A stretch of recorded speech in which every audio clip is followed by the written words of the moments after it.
सब अच्छे होंगे। तो मैं हाजिर हूँ एक नया वीडियो लेके जो कि है नेचुरलिज्म के ऊपर। ये भी वन ऑफ फिलोसफी है नॉलेज एंड करिकुलम सब्जेक्ट में, जो कि एग्जाम्स में यूजुअली 4 और 16 मार्क्स के क्वेश्चन में पूछी जाती है। तो आज हम इस वीडियो पर समझेंगे कि नेचुरलिज्म क्या है, और इसे हिंदी में बोलते हैं प्रकृतिवाद। अभी तक हमने सांख्य दर्शन, आइडियलिज्म को समझा है, और आज हम नेचुरलिज्म को समझने वाले हैं। तो चलिए शुरू करते हैं। आपको जो भी कमियां नज़र आती हैं आप कमेंट बॉक्स में बता सकते हैं मुझे, और अगर आपकी कोई राय है तो वो भी आप कमेंट बॉक्स में बता सकते हैं। तो चलिए शुरू किया जाए।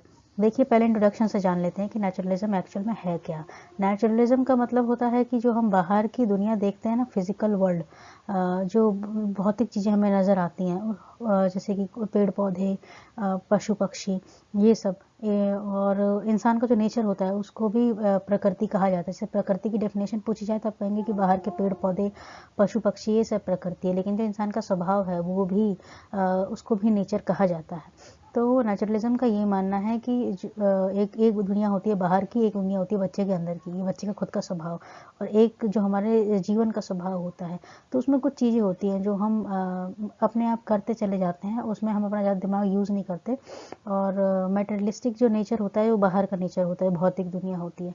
मैटेरियलिस्टिक नेचर में हम ज़्यादा फंसे रहते हैं, इस वजह से हमारे जीवन में बहुत सारी तकलीफ़ें होती हैं। तो और नेचर जो है, प्रकृति, उसके कुछ प्रिंसिपल है, कुछ लॉ है जिस पर हम लोग चलते हैं और अपनी लाइफ की सारी प्रॉब्लम्स को सॉल्व कर लेते हैं। ये जो प्रिंसिपल है नेचर का, ये सबके लिए सेम रहता है। नेचर किसी के साथ कोई पार्शियलिटी नहीं करती, इसमें कोई बदलाव नहीं होता। नेचर मीन्स एक बच्चे का अंदर का स्वभाव और एक बच्चे के अंदर की कैपेबिलिटी, जो वो बचपन से लेकर या जन्म से लेकर आ रहा है। मेन फंक्शन एजुकेशन का ये होता है नेचुरलिज्म के हिसाब से, कि आप बच्चे के जो अंदर जो उसकी क्वालिटी है उसको बाहर निकालिए और उसको नेचर में खुले छोड़ दीजिए, वो अपने आप सीख लेगा। नेचर एक बहुत बेस्ट टीचर है किसी को भी कुछ सिखाने के लिए। जो बाहर की प्रकृति है वो किसी को भी कुछ सिखा सकती है। आपको बच्चे को स्कूल में या बुकिश लैंग्वेज देने, मतलब बुकिश लैंग्वेज या बुक के थ्रू आप सोच रहे हैं कि आप पढ़ाएंगे या लेक्चर मेथड देंगे या स्कूल में एक बाउंड्री में सेट करके रखेंगे तो बच्चा सीखे, ये ज़रूरी नहीं है। तो पहला पॉइंट ये था कि जो हम नेचर से समझते हैं कि एक तो बाहर का जो प्रकृति हम देखते हैं, और एक जो बच्चे का अंदर का स्वभाव है, इंसान का स्वभाव है, ज़िंदगी का स्वभाव है, उसको हम नेचर कहते हैं। जब हम मटेरियलिस्टिक चीज़ों के बारे में देखते हैं तो उनको पाने के चक्कर में हम अपने जीवन में बहुत सारी तकलीफों को इकट्ठा कर लेते हैं। नेचर के अपने प्रिंसिपल है जिस पर ये पूरी दुनिया चलती है।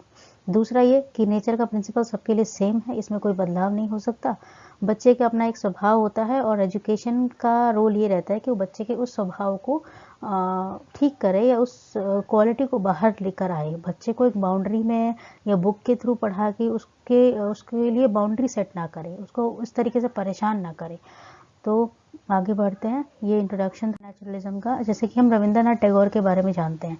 रविंद्रनाथ टैगोर बहुत ही फेमस पोइट रहे हैं, जिनको नेशनल अवार्ड नोबेल पुरस्कार भी मिला है हमारे देश की तरफ से। ये भी प्रकृतिवाद के फेवर में थे। इनको भी स्कूल या टीचर्स पसंद नहीं थे, ये हमेशा नेचर में रहकर इन्होंने सीखा है। एक शांति निकेतन एक ऑर्गेनाइजेशन है जिसके बारे में हम सब ने सुन रखा है, जो कि कोलकाता में है। वो भी नेचुरलिज्म के फंडामेंटल पर या उसके बेसिस पर ही चलती है, जहाँ पर बच्चे खुद अपने आप सीखते हैं, वो अपने टैलेंट को खुद पहचानते हैं और सीखते हैं। तो रविंद्रनाथ टैगोर का भी मानना था कि बच्चे को नेचर में फ्री छोड़ देना चाहिए, और नेचर ही बच्चे को गाइड करेगी और उसे एक अच्छा स्टूडेंट या एक अच्छा इंसान बना देगी। तो इनका नाम बहुत फेमस है नेचुरलिज्म में। अब देखिए, अलग अलग जो राइटर्स होते हैं या अलग अलग जो फिलोसोफर्स होते हैं, वो अपनी राय उन्होंने दी है नेचुरलिज्म को लेकर। तो रॉस के हिसाब से नेचुरलिज्म क्या है, ये लूजली अप्लाइड एजुकेशनल थ्योरी में एक सिस्टम ऑफ ट्रेनिंग है जो कि किसी टूल्स और बुक्स पर डिपेंड नहीं करती। मतलब कोई टेक्निक या किताबों से ही आप बच्चे को नहीं सिखा सकते। आपको सिखाना है तो आप बच्चे को नेचर में छोड़ दिए, वो एक्चुअल लाइफ को समझ जाएगा। हर्बर्ट स्पेंसर के हिसाब से एजुकेशन का मतलब होता है कोऑर्डिनेशन बनाना, किसमें इनहेरेंट पावर यानी बच्चे के अंदर की जो पावर्स हैं और जो उसकी बाहर की लाइफ है, उसमें एक बैलेंस बनाना, एक कोऑर्डिनेशन बनाना ही एजुकेशन है।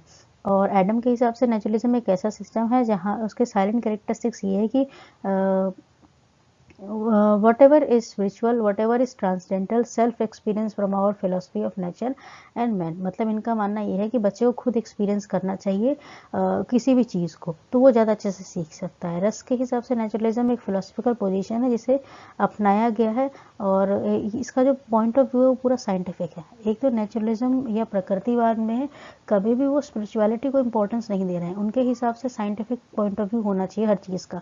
जैसे साइंस में हर चीज़ को एक्सपेरिमेंट करके प्रूव किया जाता है और प्रैक्टिकल किए जाते हैं, तो इनका भी यही मानना है कि हर चीज़ प्रैक्टिकल ही करके ही समझ में आएगी, किताबों से पढ़कर समझ में नहीं आएगी। तो थ्योरी के बजाय ये लोग प्रैक्टिकल एस्पेक्ट पर ज़्यादा प्रेशर डालते हैं। जबकि जो आइडियलिस्ट थे वो स्पिरिचुअलिटी की तरफ थे, लेकिन ये नहीं है। अब देखिए नेचुरलिज्म है, उसके 3 स्कूल्स हैं। एक तो फिजिकल नेचुरलिज्म, दूसरा है मैकेनिकल, और तीसरा है बायोलॉजिकल। तो इन तीनों स्कूल की अलग अलग राय है इंसानों को लेकर।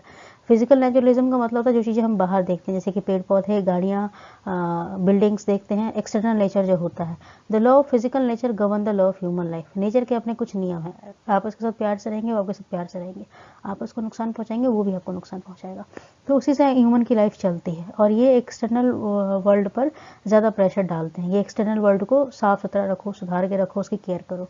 दूसरा है मैकेनिकल नेचुरलिज्म, ये सोचते हैं कि इंसान जो है वो एक मशीन की तरह है, उसे इसलिए जन्म दिया गया है ताकि वो दूसरे इंसानों का स्वभाव पढ़ सके, और वो अपने दिमाग के हिसाब से इस दुनिया में चलता है, चीज़ों को समझता है। इस स्कूल के हिसाब से स्पिरिचुअल वर्ल्ड नाम की कोई चीज़ ही नहीं है, यानी भगवान में विश्वास नहीं रखते, ये आत्मा में भी विश्वास नहीं रखते। इनका ये मानना है कि आत्मा एक मटेरियल है जो कि आपके शरीर के ख़त्म होने के बाद आत्मा भी ख़त्म हो जाएगी, तो ये उसमें विश्वास नहीं रखते। उनका मानना है कि आप इंसान को तैयार कर सकते हैं एजुकेशन से, ताकि वो इस दुनिया में आगे बढ़ सके। बायोलॉजिकल नेचुरलिज्म के हिसाब से कि एक साइकिल चलती है, मैन जो है प्रोडक्ट है किसका, अर्थ ही पार्टिकल्स, यानी अर्थ के पार्टिकल्स का। जैसे हम सबका एक पास्ट है, हम सब इवॉल्व होकर आए हैं। अगर आप साइंस के स्टूडेंट हैं तो आपको समझ में आएगा, जहाँ पर हमें ओरिजिन ऑफ लाइफ पढ़ाया जाता है, तो वहाँ पर बताया जाता है जब लाइफ शुरू हुई तो लाइफ वाटर से शुरू हुई। पहले यूनिसेलुलर ऑर्गेनिजम्स आए थे, फिर मल्टी सेलुलर बने, धीरे धीरे एक्वेटिक से टेरेस्ट्रियल की तरफ मूव किया लाइफ ने, लिविंग ऑर्गेनिज्म ने।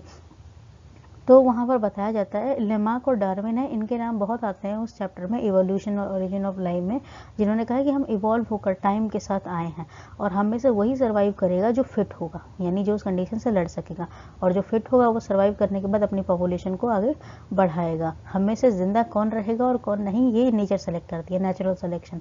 अब ये होता कैसे, जैसे कि कहीं पर बाढ़ आ गई, तूफान आ गए, या कहीं सूखा पड़ गया, तो उसमें बहुत लोग मर जाते हैं, तो जो बच जाते हैं उनको नेचर ने सेलेक्ट किया है रहने के लिए, और जो मर गए उन्होंने, नेचर ने उनको एलिमिनेट कर दिया है। तो इनके हिसाब से जो लाइफ है बहुत डायनेमिक है, ये चेंज होती रहती है सोसाइटी के हिसाब से हमारी लाइफ। तो ये 3 स्कूल हैं नेचुरलिज्म के। अब है कैरेक्टरिस्टिक्स क्या है नेचुरलिज्म के, तो देखिए इट फॉलो नेचर, ये नेचर को फॉलो करती है, यानी इनके हिसाब से नेचर ही भगवान है, प्रकृति ही भगवान है। चाइल्ड सेंटर, बच्चे को ध्यान में रखा जाता है कि जो एजुकेशन हो बच्चे को ध्यान में रखकर होनी चाहिए। ऑपोजिशन ऑफ बुकिश लैंग्वेज, किताबों को फेवर नहीं करते, किताब में लिखे ज्ञान को फेवर नहीं करते।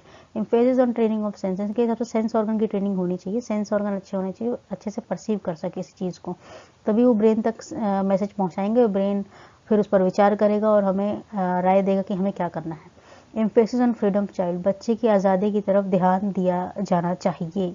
एम्फेसिस ऑन एबिलिटी, बच्चे की इंटरेस्ट, उसकी ताकत का पता लगाना जाना चाहिए, और ये चाहते हैं जब बच्चा नेचर में रहता है वो अलग अलग चीज़ें करके देखता है तो उससे पता चलता है उसकी पावर्स क्या हैं। Values are resident in nature, बच्चे के अंदर जो आप वैल्यूज़ को इंट्रोड्यूस करवाना चाहते हैं वो नेचर में पहले से है, तो जब वो उसके साथ रहेगा तो उसके अंदर वो वैल्यूज़ अपने आप ट्रांसमिट हो जाएंगी इनके हिसाब से। हर फिलॉसफी की अपना हिसाब किताब होता है। देखिए मैंने पहले ही बताया कि हर एक फिलॉसफी के 3 पिलर्स हैं, मेटाफिजिक्स, एपिमेस्ट्रोलॉजी और एक्सोलॉजी।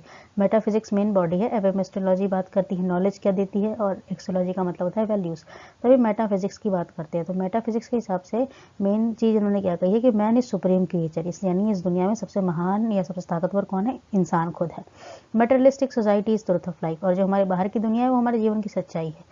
दे considered at last reality is material, और देखो जब हम पैदा हुए थे तब भी मटेरियलिस्टिक लाइफ थी, हम मरेंगे तब भी मटेरियलिस्टिक लाइफ रहेगी, उसको चेंज नहीं कर सकते, मतलब वो टाइम टू टाइम रिप्लेस होती रहती है। It is consisted in nature, वो इस प्रकृति में समाहित हो गई है, यानी इमर्ज हो चुकी है। मैन क्या है, कॉम्बिनेशन है, किस चीज़ का, सेंस का और मटेरियल का। सेंसेस मतलब हमारे 5 सेंसेस, जिसका ये 6 सेंसेस जिसका हम यूज़ करते हैं, 6 सेंसेस जिसका हम यूज़ करते हैं चीज़ों को परसीव करने में, समझने में, और मटीरियल को ही तो टच करके पता लगाने की कोशिश करते हैं कि वो क्या है। There is no presence of either soul और गॉड, कहीं पर भगवान और आत्मा का अस्तित्व नहीं है इनके हिसाब से। All the work is done according to principle of nature, सारे जो काम हो रहे हैं वो नेचर के प्रिंसिपल के अकॉर्डिंग हो रहे हैं। Man is also made under this law, इंसान को भी इसी लॉ के अंडर बनाया गया है। The knowledge of nature can be taken from materialistic principle, तो नेचर के अगर नॉलेज चाहिए तो मेटेरियलिस्टिक चीज़ों को यूज़ करिए तो उससे आपको पता चल जाएगा। All the things are created from nature, सारी चीज़ें नेचर ने ही बनाई है और उसको बर्बाद भी नेचर ही करेगा। And lastly these things again merge in nature, और सब कुछ नेचर में ही मिल जाएगा। जैसे हमने जन्म तो लिया है लेकिन मरने के बाद हम मिट्टी में ही वापस चले जाते हैं, अर्थ में ही दोबारा मर्ज हो जाते हैं। मरने के बाद हमारी बॉडी उसी में मिक्स हो जाती है। तो ये वही कहता है soul and mind is supernatural, और हमारा जो दिमाग है वो एक सुपर नेचुरल फिनोमिना है, और ये हमारे डेथ के बाद ये भी ख़त्म हो जाते हैं। तो हमारी डेथ के बाद ये भी चला गया। तो आप अपने सोल को या गॉड को सुप्रीम मत कहिए, आप अपने दिमाग को सुप्रीम कहिए। जब तक आप जिंदा हैं तब तक आप एक्सपीरियंस कर सकते हैं और अब तक आप सीख सकते हैं। आगे बढ़ते हैं एपिमेस्टोलॉजी के बारे में। अब ये नॉलेज क्या देता है, नेचुरलिज्म क्या करता है, सेंसेस को स्ट्रॉन्ग करने पर स्ट्रेस देता है कि आप अपने सेंस और उनको स्ट्रॉन्ग करिए, तभी आप एक्सपीरियंस कर पाएंगे और तभी आप नॉलेज ले पाएंगे। सेंसेस ही होते हैं जो नॉलेज को अटेन करने में हेल्प करते हैं। हमारा ब्रेन क्या करता है, एक्सटर्नल वर्ल्ड से कनेक्ट रहता है। नेचुरलिस्ट के हिसाब से साइंस एक ऐसा सोर्स है जिससे बहुत सारी नॉलेज ली जा सकती है, क्योंकि साइंस फील्ड में एक्सपेरिमेंट बहुत ज़्यादा होते हैं। कोई भी बात ऐसे कह के नहीं साबित हो जाती, हर एक बात को प्रूफ किया जाता है। तो जो बात प्रूफ करने पर आती है वो रिलायबल सोर्स ऑफ नॉलेज होती है, उस पर रिलाई किया जा सकता है। They believe in direct experience, इनके सबसे अगर नॉलेज चाहिए तो उसको डायरेक्ट एक्सपीरियंस करो, घर बैठे या किताब पढ़ के या दूसरों की पढ़ाई, दूसरों के कहे पर आप नहीं सीख सकते, कुछ भी आप नहीं एक्सपीरियंस कर सकते। Axiology, naturalism give importance to values existed in nature, ये नहीं अगर आप बच्चे के अंदर कोई वैल्यूज इंट्रोड्यूस करवाना चाह रहे हो तो वैल्यूज नेचर के पास हैं, प्रकृति के पास हैं। जैसे कि अगर नेचर को हम सर्व करते हैं या उसको केयर करते हैं तो वो भी हमारी केयर करती है। अगर हम उसको नुकसान पहुंचाते हैं तो वो भी हमें नुकसान पहुंचाती है। जैसे बहुत सारे पहाड़ों को काट के बिल्डिंग्स बनाई गई हैं या रोड्स बनाए जाते हैं, और एक टाइम पे क्या होता है, अर्थक्वेक आते हैं या फ्लड आता है या नेचुरल कोई कैलेमिटी या डिजास्टर आता है, और वो कितने इंसानों को बहा के लेके चले जाते हैं, कितने इंसानों की डेथ हो जाती है उसमें। तो वो इसलिए हुआ क्योंकि हमने उसके साथ खिलवाड़ किया, हमने उसको वैसे नहीं छोड़ा जैसा वो था। तो जैसा हम बिहेव उसके साथ करते हैं वैसे ही वो बिहेव हमारे साथ करते थे। टिट फॉर टैट की पहली वैल्यू तो सिखा देता है। They give stress on nature rather than God, भगवान से पहले आप नेचर को प्यार करिए या उसकी पूजा करिए, नेचर पहले है, क्योंकि जब ये दुनिया शुरू हुई थी तब भी नेचर था और अंत के टाइम भी नेचर ही रिस्पॉन्सिबल होगा। If the beauty of nature will be remove, अगर आप उसकी सुंदरता को डिस्टर्ब करेंगे तो उसकी सारी जो वैल्यूज है वो भी चली जाएगी। They want to create things, nature ने ही चीज़ें बनाई हैं और एनवायरनमेंट बनाया है ताकि उसके अंदर इंसान रह सके और अपनी लाइफ को आगे बढ़ा सके। तो ये इसकी एक्सोलॉजी थी, यानी क्या भाव ये हमारे अंदर लेके आएंगे। अब है प्रिंसिपल, नेचुरलिज्म किस प्रिंसिपल पर चलता है, तो देखिए कुछ प्रिंसिपल है। The world is natural creation, यानी ये दुनिया जो है ये प्रकृति ने ही बनाई है। Physical world is only truth, जो बाहर हमें दिख रहा है वही सच है, कोई स्पिरिचुअल वर्ल्ड नहीं है। Soul is conscious materialistic substance, ये एक मटेरियलिस्टिक चीज़ है जो मरते ही खत्म हो जाएगी और जन्म होते ही हमारे शरीर में होती है। Human development is a natural action, हमारी जो डेवलपमेंट है वो भी नेचर के थ्रू ही हो रही है, वो चाहे तो उसे रोक भी सकती है। Purpose of human life to live happy, हमारे जीवन का उद्देश्य क्या है कि हमें खुश रहना है और खुश रखना है दूसरों को भी। Natural thing is best for comfortable life, अगर आपको कंफर्टेबल लाइफ चाहिए, आरामदायक जीवन चाहिए तो आप नेचुरल थिंग्स को प्रेफर करिए, ना कि मटेरियलिस्टिक या आर्टिफिशियल चीज़ों को। इंपॉर्टेंस ऑफ एबिलिटी, यहाँ पर आपकी क्षमता, आप कैसे एडजस्ट करते हैं और कैसे सिचुएशन में कंट्रोल करते हैं, इस पर ज़्यादा जोर दिया जाता है, यानी आपकी कैपेबिलिटीज़ पर ज़्यादा जोर दिया जाता है, उसको स्ट्रॉन्ग करने की कोशिश की जाती है। अब है एम क्या है नेचुरलिज्म में एजुकेशन की, तो पहला एम है proper utilization of leisure time, यानी जो हमारे पास टाइम होता है उसका प्रॉपर यूटिलाइजेशन होना चाहिए, हम कभी खाली बैठ के टाइम वेस्ट ना करें, कुछ ना कुछ सीखें। सेल्फ एक्सप्रेशन, खुद को एक्सप्रेस कर सकें, खुद को व्यक्त कर सकें, जो हमने सीखा है उसको बता सकें। To prepare man for struggle in life, जीवन के संघर्षों के लिए खुद को तैयार करना। Enable man to adjust with this environment, इंसान को तैयार करना ताकि वो अपने एनवायरनमेंट के साथ एडजस्टमेंट कर सके।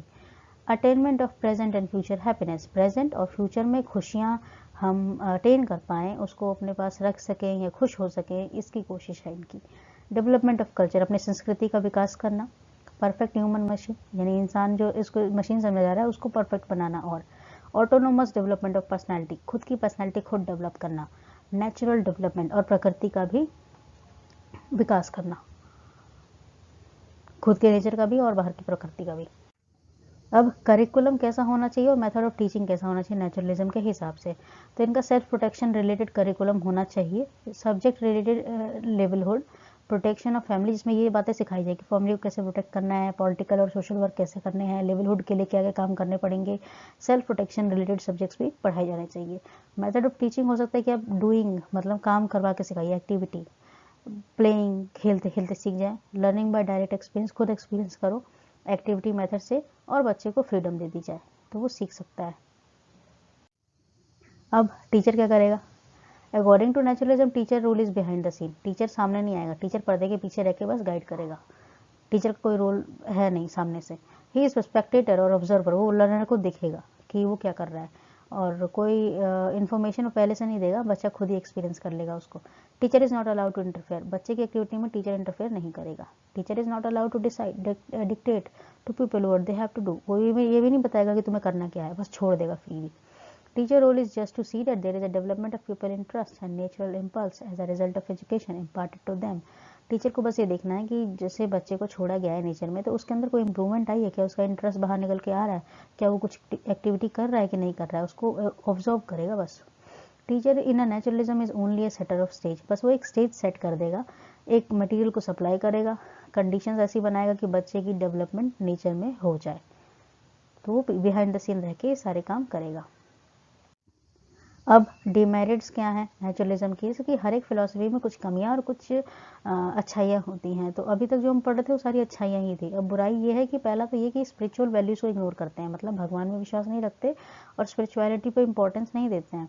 मोरल और एथिकल वैल्यूज़ को भी इंपॉर्टेंस नहीं दे रहे हैं, डायरेक्ट बस एक्सपीरियंस एंड साइंटिफिक आउटलुक को दे रहे हैं। Give too much importance to child, बच्चे को ज़्यादा इंपॉर्टेंस दे दी है। कई बार होता है कि कुछ बच्चे तो सीख जाते हैं, कुछ बच्चे नहीं सीखते, तो उनका क्या, वो तो बेकार हो जाएंगे। तो टीचर की गाइडेंस भी चाहिए होती है लाइफ में। हमेशा हर बच्चा अपने आप नहीं सीखता। Neglect importance of teacher, teacher को इग्नोर कर दिया।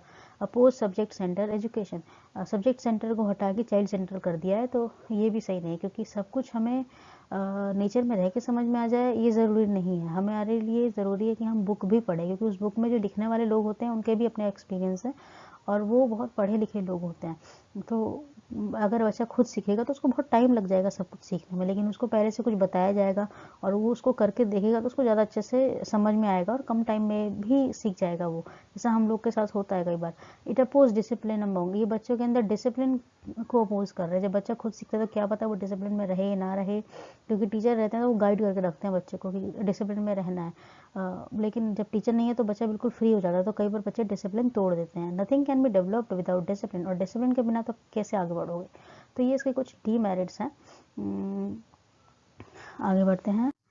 तो आई होप आपको समझ में आया हो। Thank you very much, and please इसे शेयर करिए। जो भी लोग बीएड सेकेंड ईयर में हैं, जिनको ये टॉपिक समझ में नहीं आया है, नॉलेज एंड करिकुलम, और आप अपने एग्जाम्स के लिए इसका यूज़ कर सकते हैं, लाइक भी कर सकते हैं। Thank you very much, and मैं दोबारा एक नया वीडियो लेके आऊँगी। Thank you.